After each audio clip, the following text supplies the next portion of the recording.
सहनशीलता का जादू। चलिए आपको सहनशीलता का जादू देखना है। चलिए आपको एक कहानी सुनाती हूँ। एक बार गंगा के तट पर एक बहुत महान महात्मा रहा करते थे। उनके कुटिया से थोड़ी ही दूर पर एक झोपड़ी में एक साधु और रहता था। मगर वह साधु क्या करता था, रोज उस महात्मा की कुटिया पे जाता था और खूब गालियां देता था, बुरी बुरी गालियां देता था। तो उसकी गालियां सुनकर महात्मा केवल मुस्कुरा देते थे, बोलते कुछ नहीं थे। तो उनके शिष्य ने कहा कि महाराज, अगर आपकी आज्ञा हो तो हम इसको सीधा कर दें। उसने कहा नहीं नहीं, ये अपने आप ही एक दिन सीधा हो जाएगा।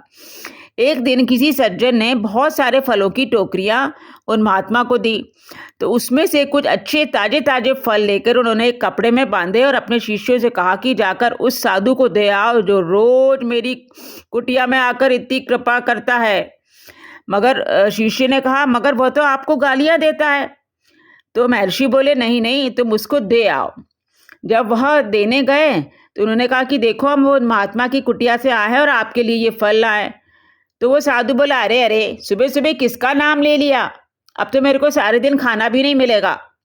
मैं तो रोज गालियां देता हूं उनको, वो भला मेरे लिए क्यों फल भेजेंगे? शिष्य चले गए वापस और फिर जाके महर्षि को बताया। महर्षि ने कहा कि नहीं, जाओ उसके पास, फिर जाओ और उससे कहो कि आप प्रतिदिन जो अमृत वर्षा करते हो उसमें आपको पर्याप्त शक्ति लगती है। ये फल मैं इसलिए भेज रहा हूँ कि इन्हें आप खाइए, इनका रस पीजिए, जिससे आपकी शक्ति बनी रहे और आपकी अमृत वर्षा में कमी ना आए। तो उस शिष्य ने साधु के पास जाकर यह बात कह दी कि यह फल तो उस महर्षि ने आपके लिए भेजे हैं।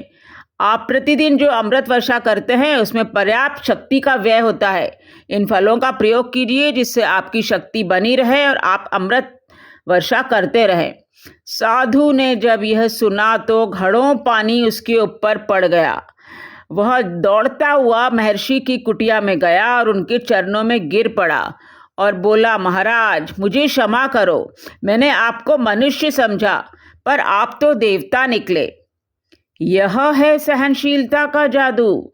जिसमें यह सहनशीलता उत्पन्न हो जाती है उसके जीवन में एक अनोखी मिठास, एक अद्भुत संतोष और एक विचित्र सा प्रकाश हो जाता है। सहनशीलता रखिए, खुश रहिए, सुखी रहिए।